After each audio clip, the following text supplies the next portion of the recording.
Okay, so we are on, and I would like to thank very much Dr. Amit Goswami with us today. Dr. Goswami is not only a quantum physicist, he's also a quantum activist, and perhaps he will a few words later about what he means by quantum activist.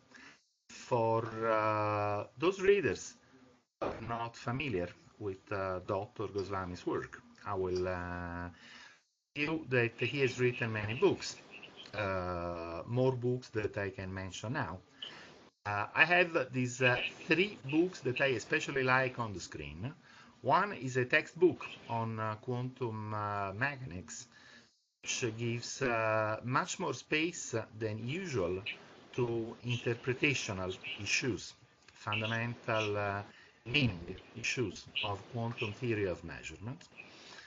Another is a book called The Self-Aware Universe, which I believe is perhaps the best known of Dr. Goswami's books. And another, which is more recent, is called A God is Not Dead. And I do very warmly recommend reading these three books and also the other books of Dr. Goswami. I also want to mention that Dr. Goswami was featured in the very well-known film that went out a bit more than 10 years ago, I believe, called What the Bleep Do We Know? It was a successful film. A lot of people loved it, while a lot of critics didn't like it so much. But that happens quite usually, and we don't have to be surprised. I also recommend the film to those who want to get a feeling of modern quantum physics and the more fascinating and wonderful aspects of modern physics.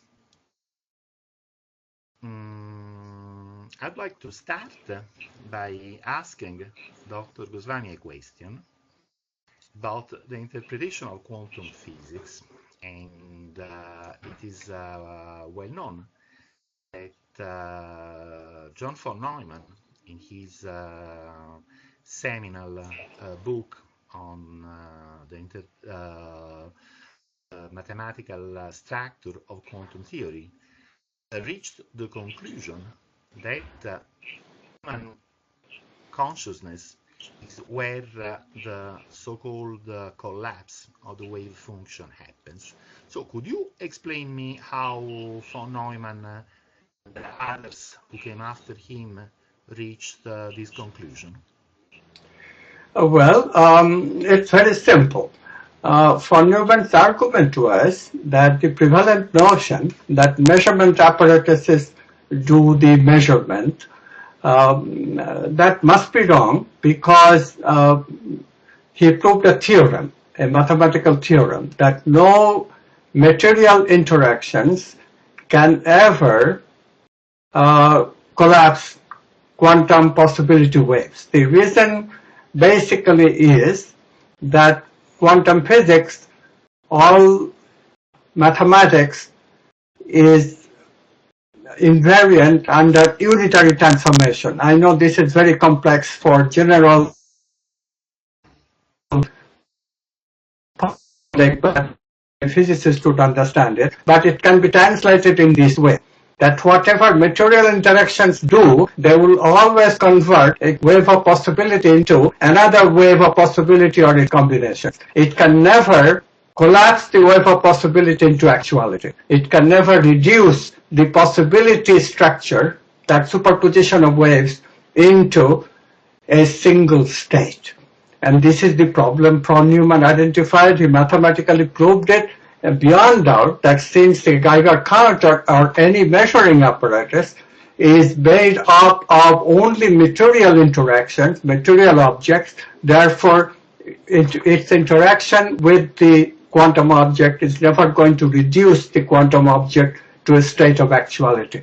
So his argument was human being must have something that does not obey quantum physics. What can it be? Except, of course, the thing that we call our consciousness. So he proposed still a dualistic model that consciousness is the collapser. Consciousness has that extra ability, a causal ability of collapsing the possibility wave into an actuality or reduce the superposition into just a unique state, and this is what von Neumann's unique accomplishment is. Of course, he was still dualistic. The question to him, the paradoxical question for him was, how does consciousness affect matter? Because it's non-physical, it cannot interact with anything physical.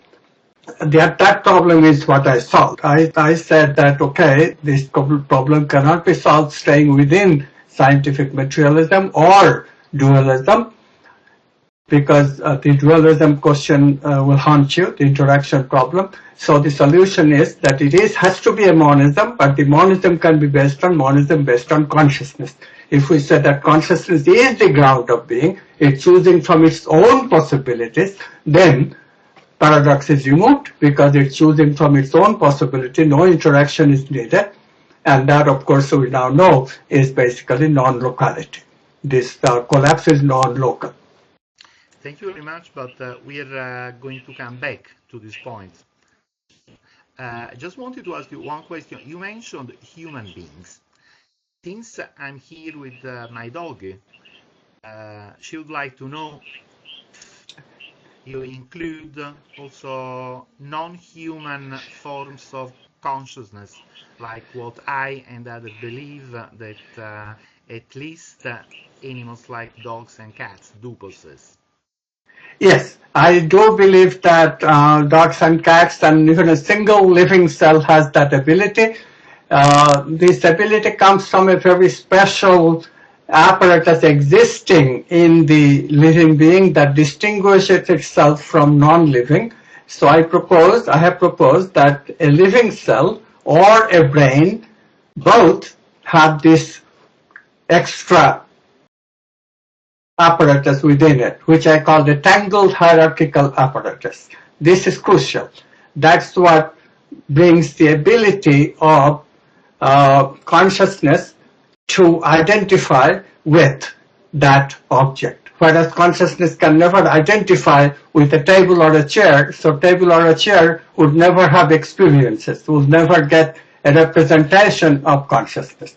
But consciousness can identify with a single living cell, thus distinguishing a living cell from the non-living. And similarly, consciousness can identify with the brain, and therefore we have a self based on the brain. We identify with the brain. We think we are represented by our brain, right? So in that way. No, I think that the consciousness interpretation of quantum physics, and by that I mean the original interpretation due to von Neumann and Wigner after him, was kind of a popular interpretation some time ago. The physicists believe that.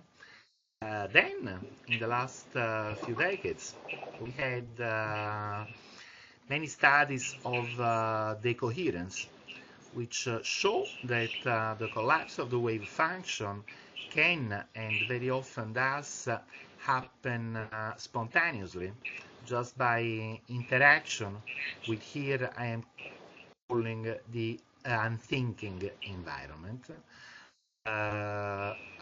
According to many physicists today, that's my impression, is some kind of a consensus that it is the coherence by environmental interaction that spontaneously, automatically collapses the wave function even without any explicit measurement activity by a form of life. How would you defend the consciousness interpretation of quantum physics against claims that it is invalidated by the coherence studies? The decoherence is a decoy. The decoherence works in a certain sense against such a paradox as Schrodinger's cat. So what the decoherence theorists are saying about Schrodinger's cat is that the Schrodinger's cat, since it jumps into the macro level from a micro level, and then the claim is that the macro level can be described in terms of a simple wave function, namely as a superposition of live cat and dead cat.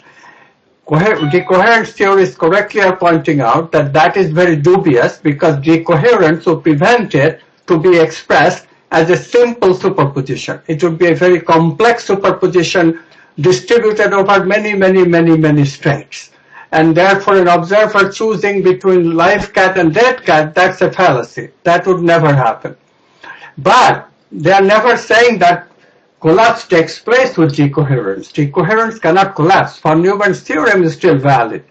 So decoherence says that don't jump into macroscopic simplified description to make it sound better. That is just not right. But the measurement problem is not solved by decoherence theory. It just says that Schrodinger's cat paradox is wrongly stated.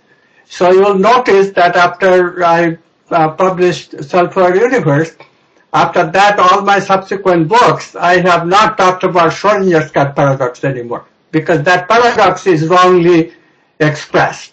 That paradox does not exist in the sense that you cannot express a cat's wave function as a simple combination of live cat and dead cat. That I agree with. But the problem of measuring the wave function with a Geiger counter is still impossible. That's where von Neumann's theorem comes in. We don't have to bring about cats or anything. We just talked about measuring an electron. You still cannot measure an electron with a Geiger counter. Human observer is still needed. And we still need to postulate that the brain has something special, that it's able to do that. And that special thing in the brain has to be a tangled hierarchy. That's what I'm proposing, and that's a complete solution of the quantum measurement problem. There is no other way of solving it. I understand. Thank you very much. I'm not 100% sure I understood everything that you just said. So I'll just summarize a point and you will correct me if I'm wrong. In fact, I mean, what the proponents of the coherence say is that the coherence shows that there will be a collapse, but no, wait right there. Hold on 1 moment. They do think that they show that there will be a collapse, but they do not say that they are able to specify what the outcome of the collapse will be. So that, I mean, in view of this understanding, I agree with you that coherence is only a half solution, and you do still need something else to provide the other half of the solution, which is what the outcome of the collapse will be. Is that related? No. You are almost right. No decoherence theorist has ever claimed that the wave function collapses with decoherence. Decoherence theorists just say that the quantum coherence that makes quantum objects special, that coherence is now gone. So you cannot measure this state. But the measuring is not the same as collapsing, because the two are completely different things. We cannot measure quantum effect anymore for a macroscopic object. That is true. We cannot measure it because the coherence is gone. Coherence is so distributed that there is no measurable way. We have to wait like 10 to the power 100 years to measure it. And no, that's stupid to talk about that kind of time for a measurement. So measurement is impossible, but just because measurement of quantum effect is impossible does not mean that measurement has taken place. Those two things are not synonymous, and all physicists will agree with me, I think, on that one. It's the one thing is mathematical and the other thing is a guess that it must occur. But must occur is not the same thing as occurring. You see what I mean? You said it very close to it. You said, okay, we cannot predict the final state. Of course we cannot predict the final state because it's distributed over so many states. How could we predict the final state?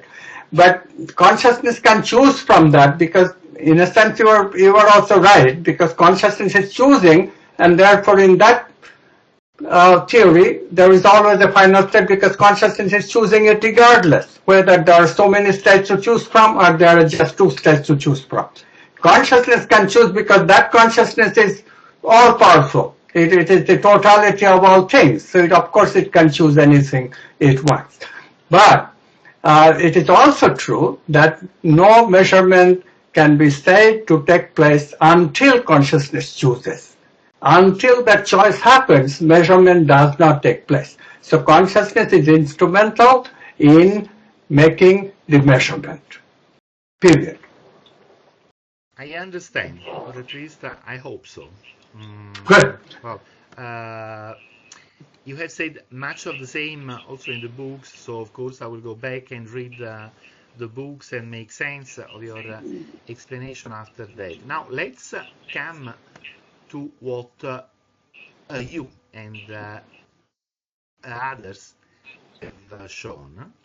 And could you explain how you and other researchers reached the conclusion, and here I am paraphrasing your words, that consciousness is really one, and when we choose the outcome of a quantum collapse, do so in a cosmic state of consciousness in which we are all one and the same.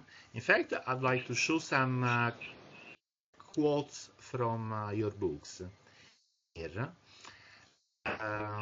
In the self-aware universe, you said something very deep, that it has become very clear to me. The only way of the brain and mind that is complete and consistent in its explanatory power is this. The brain and mind is an interactive system with both classical and quantum components. Components interact within a basic idealist framework in which consciousness is primary.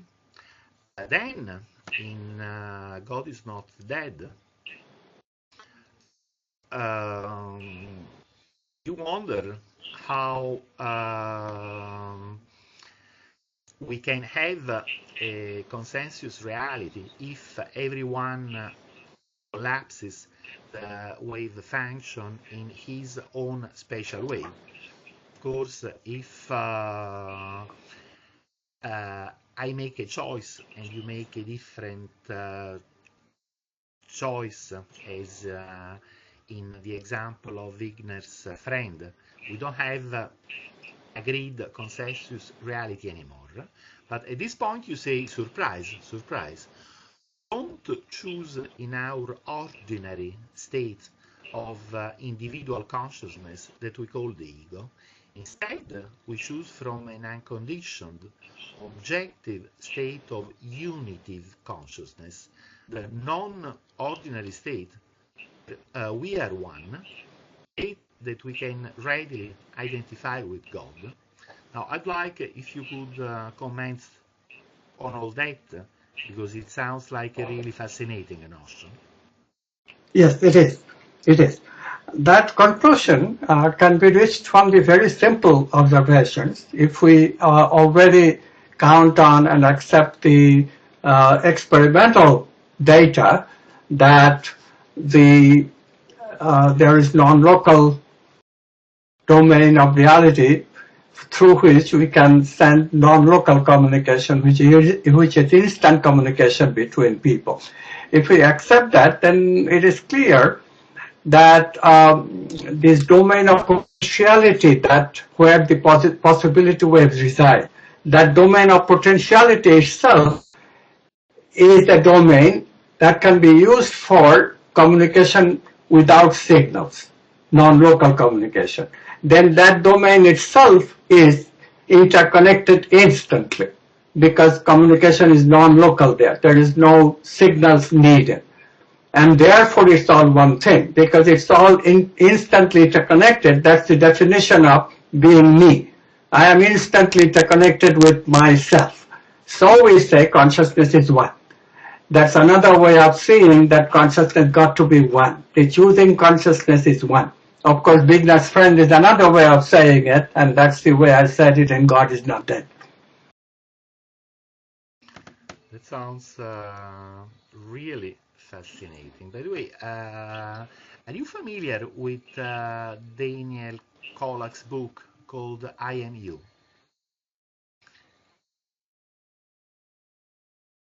No, no, I have not read that particular book. Right, I will send you information about that book because it's really fascinating. Please, That please. he has written about quantum physics a lot. He's a philosopher. He doesn't really go into too many details of quantum physics in the book. He does defend a very similar conclusion based on different arguments. And that, in fact, is a philosophy that has been called open individualism.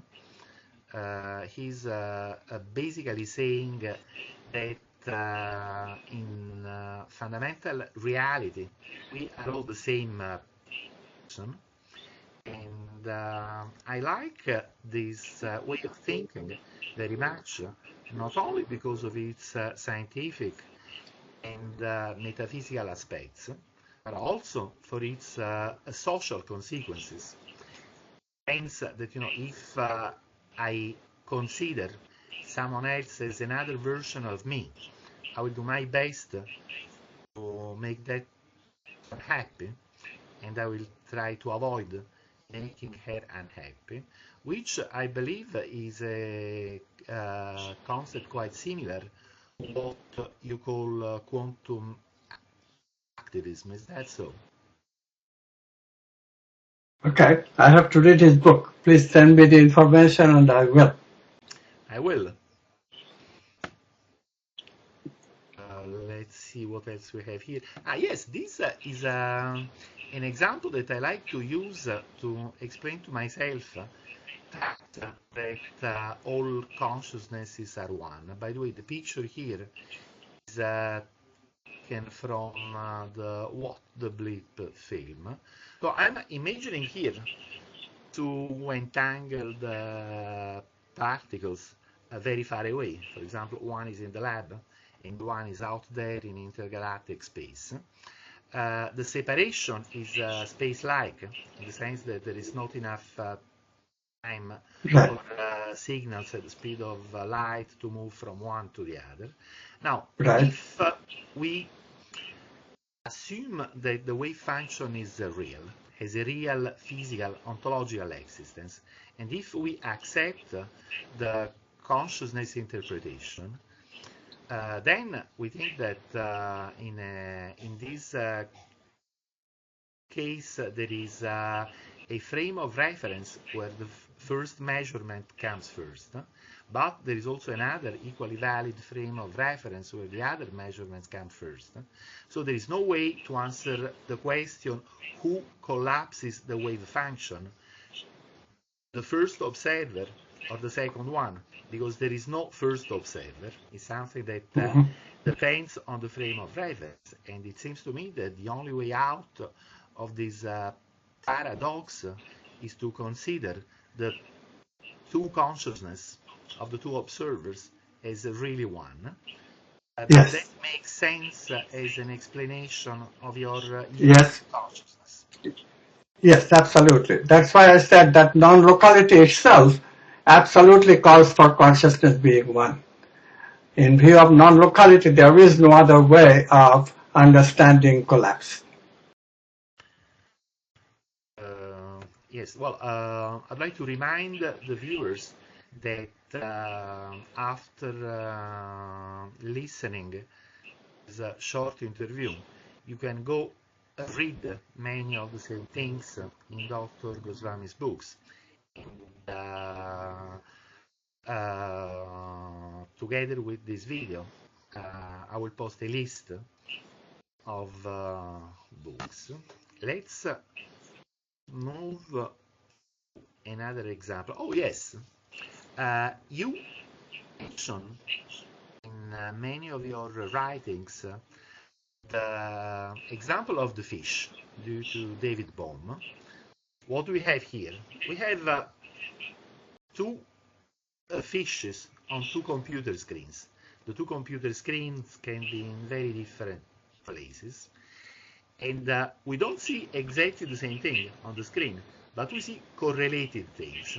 For example, we may find out that when the first fish turns left, the second fish also turns left.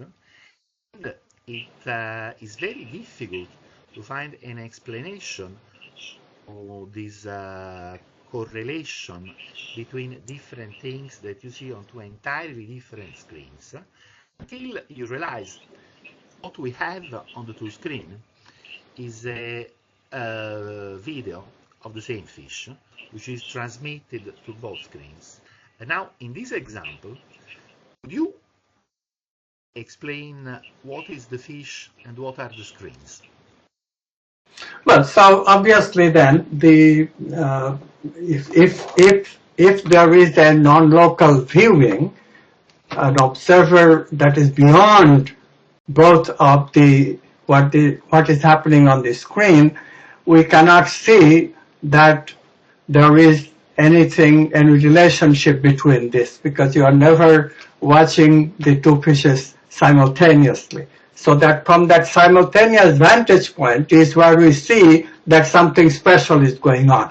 And so that simultaneous vantage point is precisely what consciousness is. So only from that perspective, going out of the system, can we see that there is something that is very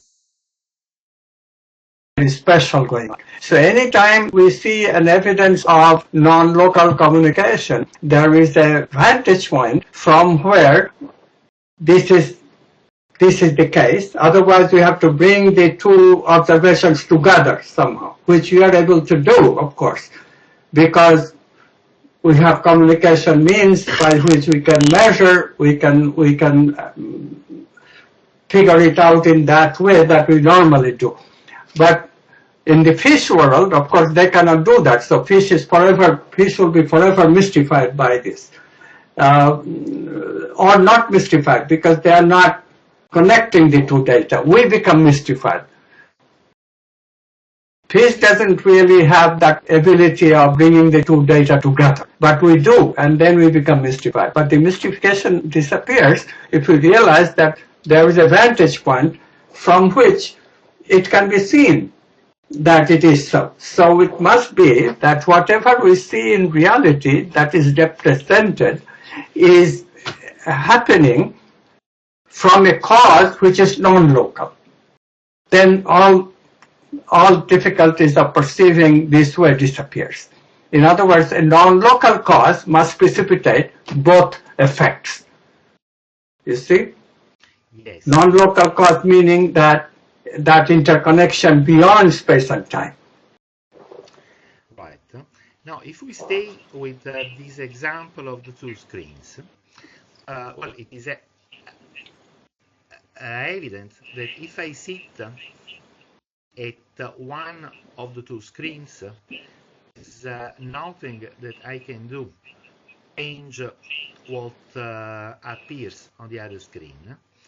And that's one way of saying that it is impossible to exploit angled correlation to send signals in our material universe. Entanglement is not something that I can use to communicate, perhaps as a faster than light speed. Is that 100% sure? Could you comment on that? No, this is called Everhardt's theorem, but there is something wrong with this theorem. The stuff where it becomes wrong is that it only applies to quantum physical systems. Okay, if a system is quantum, then it is true. From a quantum system to another quantum system, it is impossible to send a message, send anything that is meaningful. But you have to recognize human brain is not, strictly speaking, a quantum system because it has a tangled hierarchy at the level of measurement. Without that tangled hierarchy, consciousness will not be able to capture itself in the brain to become a self. So that is the fundamental difference, and so Everhardt's theorem just simply doesn't apply. Message transfer is possible when you put human brains or if you put living cells, where again tangled hierarchy messes up the situation. It's not a quantum situation anymore. And this is why communication does occur. So we have non-local communication ability and transfer messages by this ability. Remember, plants can send us messages and we can detect those messages, or a Tai Chi master can send Chi to a plant and its growth rate goes up. How does that happen? Because we are living beings. Living beings and non-living beings have that fundamental difference. In non-living being, everything is quantum. In the living being, there is the final apparatus, the living cell or the brain. They are not completely quantum. They are a tangled hierarchy at the top. I think I understand. So, no signaling theorem does not apply to communication between two human brains. Well, human brains are right. living beings. Yes, in fact, my doggy was complaining again about this. But do you think that's something that could be reproduced in some future forms of computers based, of course, on entirely different technologies that we have now, perhaps computers based on organic components? Yes, well, this is a very important question. I think that if we ever figure out how to make a tangled hierarchical computer from organic materials, we might become God in some sense. We might be able to produce life in the laboratory, but it will never be from non-life. It will still be from life itself. This is why it is very important to recognize that all the abilities that we can have exclude one ability that scientific materialists want. Scientific materialists want to produce life from non-life. That can never happen under the quantum worldview. It can never happen because quantum worldview is fundamentally closed. Quantum physics stays within quantum physics. Everything remains possibility until we allow the fact that some cause exists outside of the quantum level. And that cause has to be put in, and that's consciousness. So you can never eliminate consciousness, the idea of consciousness at the ground of being, and it has the power of downward causation. You can never eliminate that idea. I see. You mentioned tangled hierarchies many times. It could be one of the most difficult to understand concepts of Yes. writings. Could you, just a quick, very short and very simple explanation of what a tangled hierarchy is? Yes, I will give the same example that I read in Doug Hofstadter's book, Gödel, Escher, Buck. Hofstadter gave a very simple example, which everybody should be able to understand, which is the liar's sentence. I am a liar. Look at the sentence. If I am a liar, then I'm telling the truth. But if I'm telling the truth, I'm a liar. So this sentence goes back and forth between the subject and the predicate. Every time we come back to liar and see that, but if I'm a liar, I'm telling the truth. So we go back to the I and examine it, and then again see, but if I'm telling the truth, then I am a liar. So it never allows you to go outside of it once you enter it. Once you stay within the logic, that's it. You will be caught in that logic. So if the brain has a tangle hierarchy like this, and it does, between the memory apparatus and the perception apparatus, you check it out, memory requires perception, that's obvious. But it is also true that perception requires memory. And so this circularity goes on and on and on and on. So once consciousness enters the brain to collapse its possibility states, it gets caught. It cannot get out of it. Of course, it can get out of it in the sense that it is consciousness after all, but what happens when it gets out of it? There is no longer any self-preference. That I that appeared in the self-preferential sentence, it's talking about itself, that I is gone. So that's what we call unconscious. So when we are into the tangled hierarchy, we are captured as a self, separate from the rest of the world. When we are out of the tangled hierarchy, we are the same, connected with all the world. We cannot differentiate. There is no differentiation ability. And this is the way that consciousness creates an experience where there is the appearance of a subject-object split. And whenever we don't want to appear in the subject-object split, what happens? We become identical with our possibilities. So consciousness exists identical with its possibilities in the domain of potentiality. In the domain of space and time, consciousness separates itself with an appearance of subject separate from object. And it does it because brain, through which quantum measurement takes place, has a tangled hierarchy built into it. Or a living cell, where the tangled hierarchy is between the protein molecule and the DNA molecule. You cannot make DNA without protein. You cannot make protein without DNA. This is the tangled hierarchy. So in this way, because of tangled hierarchies, we have the manifest world, or I should say appearance of the manifest world. The reality is always that one consciousness.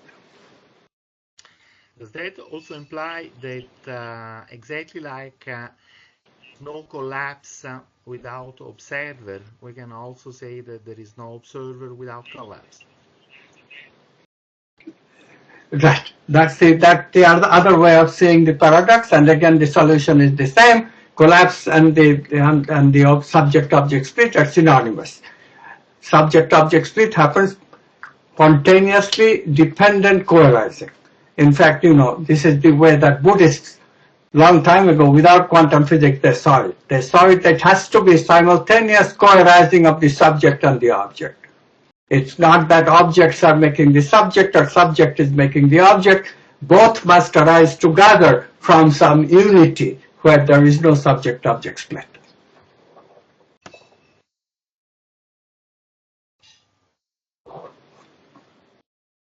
Let's see what we have here. Oh, well, this is a really fascinating example that you use in many books. It's this painting where you can see both an old woman and a young woman. In fact, yes. The picture is called My Wife, My Mother-in-Law. It's interesting that you say that see the young woman first.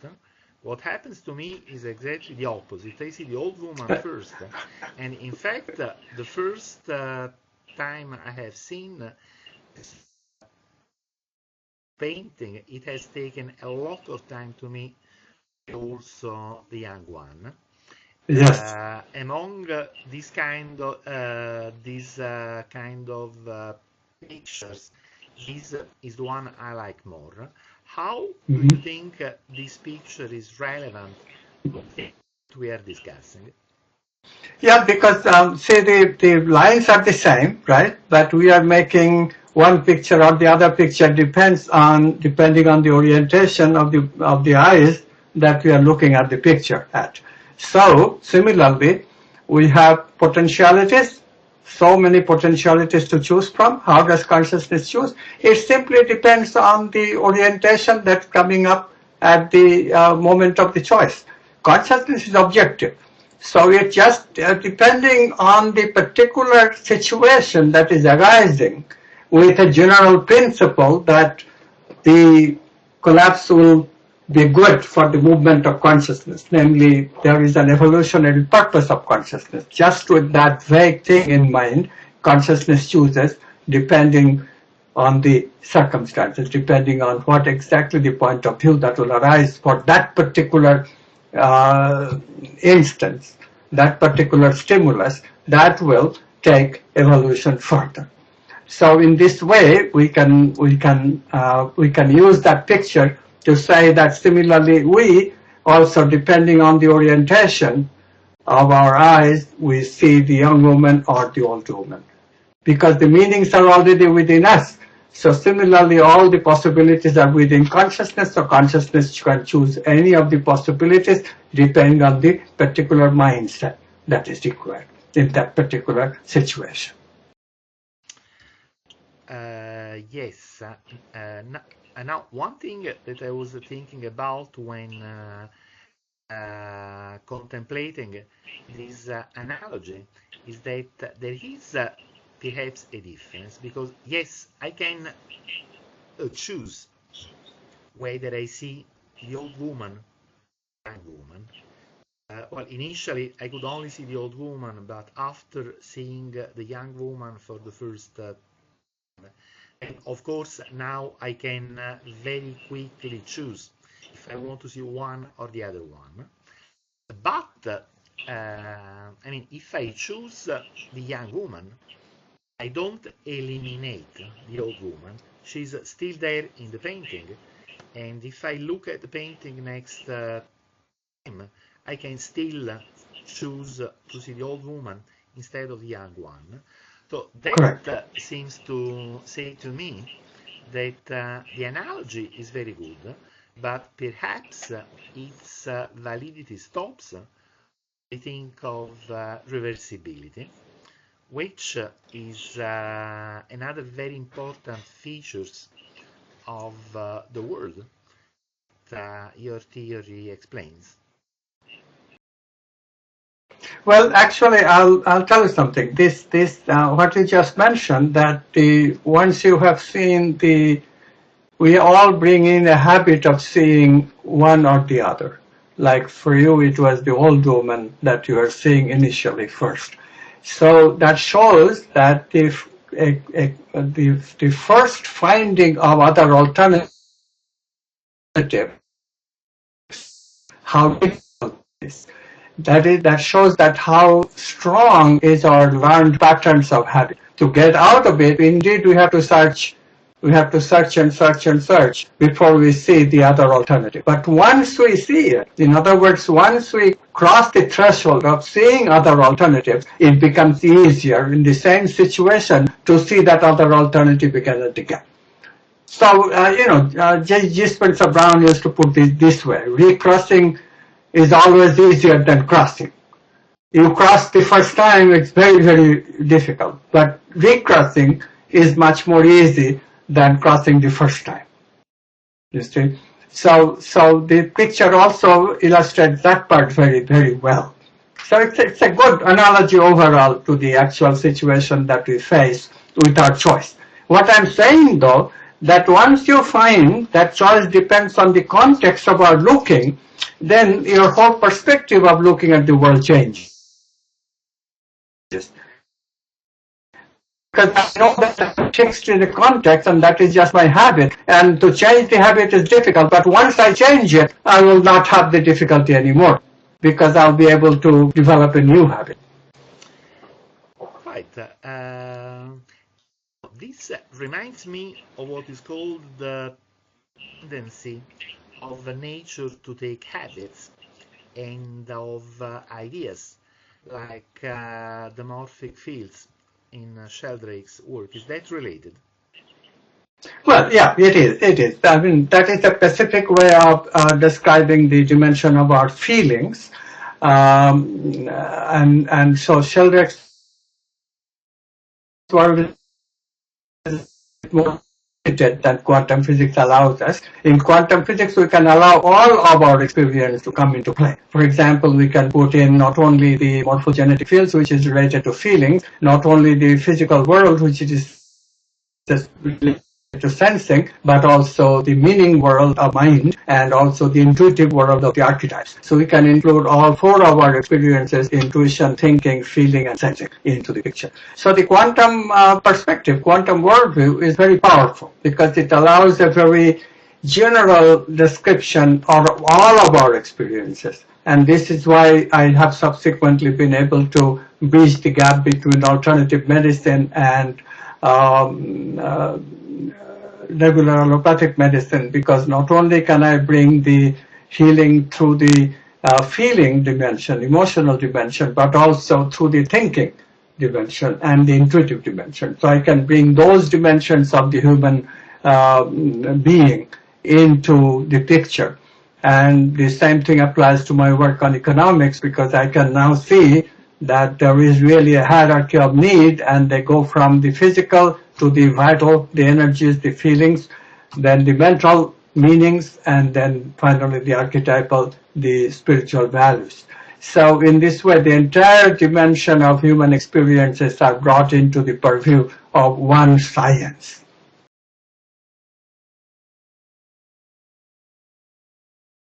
That's really a lot of food for thought. Let's come to a part of the chat more related to philosophy and theology and to Okay. physics. Now, you talk about God. You didn't really do so in your first books, but you do talk about God in the most recent books. Now, is your concept of God something that can be personified, like the Christian God, the Yeah. God that believers pray to every night, or what you have in mind, or like an impersonal deist God? Well, I mean, Christianity is a very difficult language to speak about, because, Christ's name is in the label. Christianity is Christ's teaching. But if you take Jesus Christ's teaching, that's in the New Testament, Jesus was not talking about a personal God. Jesus' God is impersonal. So, which Christianity? Christianity of the popular version that people usually refer to as Christianity, that popular version is clearly much too simplified. A personal God is usually the way people picture God, and that picture quantum physics or any science can ever legitimize, because it's just not scientific. It has to be more objective and impersonal. It's the one being. And Jesus talked in the same way. My Father and I are one. He's thinking of one being. There is no separateness. If Father is an individual, then I cannot obviously be one with him. So his idea of God was very different than the popular conception of Christianity. In other places, he says, kingdom of God is everywhere. So again, and in Luke, he says, if you are looking for it in water, you are finding it, because birds would have found it before you. If you are looking in water, then the fish would have found it. It's neither here nor there. What he's trying to say is outside of space and time, non-locality, in other words. So I think Jesus understood the quantum version quite well, as all mystics do. Eastern mystics are popular in the Eastern culture, whereas in the Western culture, somehow mystics were not so popular.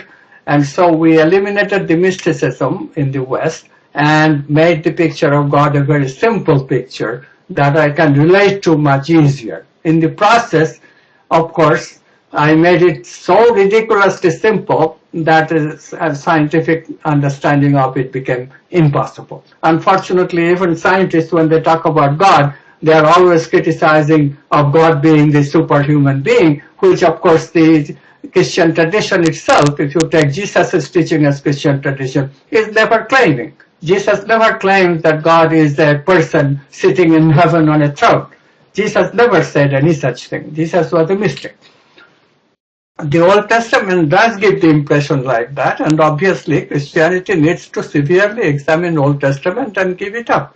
Old Testament is wrong in many, many ways, not just this one. Old Testament God is a very harsh God, very incompassionate God, very cruel God sometimes, and it has given us a wrong impression of what God can be. A better description of God is, of course, that God is compassionate, God is merciful, God is love, and that's Jesus' God. That's the mystical God, and that's the God of quantum physics.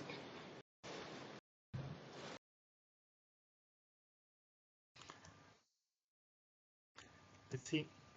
We have now, I think we are getting close to the answer, which I guess will be the most interesting to most viewers. No, it was not this one, but the one before. So what is the soul and what happens to us after death? I'm also very much interested in your reply to this one. In what? I'm very much interested in hearing what you have to say here. Is the soul and what happens to us after death? What happens to after death? Yes. Okay, I mean, obviously this is a question that I have dealt with at length in a book called Physics of the Soul. And in quantum physics, the idea of non-locality is introduced, and this is very important. So when we have a memory of anything, we think it should be in the brain. And that only is true with a qualification. Quantum physics allows the fact that some of the memories can be non-local. And it is this non-locality of memories, particularly what I have been able to show, is that the memory of whatever we learn, that capacity to learn, like if I learn to love, then that memory is not just in the brain. It's also a non-local memory outside of space and time. If it is outside of space and time, then somebody else in a future time and in another space can also use the same memory, same capacity to love. And this is what reincarnation is about. So when we die, there is a thing that we can call our repertoire of learning. Stuff that I have learned to do in this life.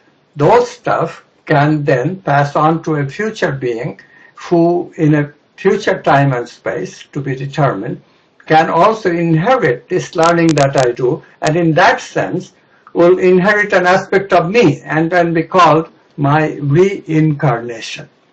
So in this way, theory of reincarnation can be built. In the physics of the soul. By the way, do have the physics of the soul, but for some reason I happen to have a version in Portuguese. Ah, Do read Portuguese, but very slowly. In fact, I think I'll have to get a copy in English. But reading my Portuguese version, I noticed that you mention Tibet and Book of the Dead. Well, you have this concept, I believe, of groups of souls traveling together from one life to the next. It's something that is very beautiful, especially because we don't want to be to think that yes, there is reincarnation, but you are going to lose the people you love, like wife and the children and friends. You like to think that you and all the persons you love will meet again in the next life, and then once again in the next life, and so on. Believe in this. Well, I'll tell you something.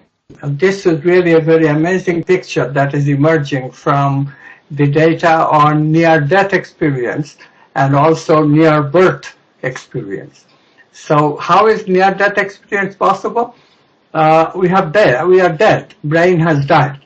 And still, people describe that after their brain has died, before they are revived, they had experiences. And some of these experiences are compelling because they describe experiences of seeing their surgery, and they describe details of their surgery that absolutely proves that there's no way that they could find the information from reading about how a surgery room should be like or how a surgery is actually carried out, because there will be general details. These people describe specifics, like somebody sneezed during the operation, that kind of thing. So it is generally agreed these near-death experiences are solid, they're based on people's experience. But then, of course, it directly proves that even when the brain is dead, we can have experiences. Quantum physics has a very nice explanation. Quantum physics says that yes, such experiences can happen because there is something called delayed choice. Delayed choice. I choose now, but something becomes real after I have chosen it now. Because it is true that until the choice is made, everything remains on potentiality, including space and time. So all the potentialities are gone only when I have chosen, or consciousness has chosen. So in this way, if you validate near death, what is it telling you? It's telling you that yes, there is a journey of the quote-unquote soul, if you want to put it that way. And of course, that is the non-local memory. That's what I'm saying. It's my character that is really taking the journey. But there is some sense we do have such a journey because we can collapse parts of the journey at this end. Similarly, Stan Graf has done experiments with people doing holotropic breathing, what he calls holotropic breathing. When people do that, they remember experiences before birth. They entered the mother's womb or things like that. How is that possible? Again, it's possible because of delayed collapse, delayed choice. So it's giving us an idea that indeed there is something like Tibetan Book of the Dead. There is something like a soul's journey outside of space and time that actually is experienced at the moment of birth, because everything can collapse at that time, even things that were in potentiality until then. And that is why I think people have developed so much of folklore about after-death experiences, like so much of pictures, heaven, hell, realms of ghosts, all those things that traditions have, including the Tibetan Book of the Dead. You know, all that comes from the fact that people have been having these experiences at the moment of birth, except of course we don't remember them. That capacity is usually not present, but in unusual cases, you know, or somebody regresses to the moment of birth, then we might be able to access it spontaneously because those memories are still there in the brain, except their accessing is the problem. But we somehow access them if somebody can regress us to the moment of birth, and this is what Stan Graf or people like him, experimenters like him, are doing. So now we have much evidence that yes, there is a sojourn which can be called a going to bardos like the Tibetans do. That gives us an idea that yes, not only there is survival after death, but we are getting some scientific ideas of how that is like, how it is like to be dead. So what kind of picture we make? The near-death experiences suggest that we make pictures of the collective unconscious. Our personal unconscious is no longer available because the brain is dead, But the collective unconscious that Jung proposed, the images that come to us are all from that collective unconscious. We see friends and family, we see spiritual teachers, we see light. All these are images of the collective unconscious. So again, this is a kind of idea that we are generating now from the data, which is really, really very educating. Yes, I definitely want to read more about that. On the one hand, it does make me happy. You know, before you go to sleep at night, you want to think happy thoughts. It makes me happy to think that in the next life I will see again all the people I love. Of course, one thing that would make me even happier is if I could remember this life, which I understand even in your theory doesn't happen in a way that can be controlled. It does happen, but you cannot really rely on being able to remember everything in your past life. Now, so far we have been discussing science. We have not been discussing technology, besides, of course, the technology that we need to quantum experiments. But if we switch to technology now, imagine the evolution of technology. Imagine the evolution of technology in the very far future, where perhaps we are able to build extremely sophisticated computing machines out of living components. Is there any conceivable development of technology that we could develop and exploit, acquire much more control of these things, including, for example, possibility to restore to life a soul with all the memories of its past lives, and other similar application, which is what I like to call Akashic engineering. Is that something that could happen in the future, or should we be happy that these things happen spontaneously, as in your theory they do? Well, the technology that I see that is coming in the future will not be so much in connection with making a conscious computer. I think the first technologies that we'll see is in the realm of the vital energies that we feel. Because what we are finding that our body not only has a biochemical body, but also the physical body itself has also a bioelectric body. And this biochemical body, of course, is connected with the vital energies, as Rupert Sheldrake has theorized, morphogenetic fields. But also, this bioelectric body is connected with these morphogenetic fields. So what happens then is that the bioelectric body, because it's electric, it can be measured much more easily and at the surface. So if you measure the bioelectric body at the skin, you find what some people actually see also with their vision, which they call the aura of the body. And this aura is very sensitive to the spontaneous experience of vital energy by you, and it gives us a feel for how your entire feeling body is like.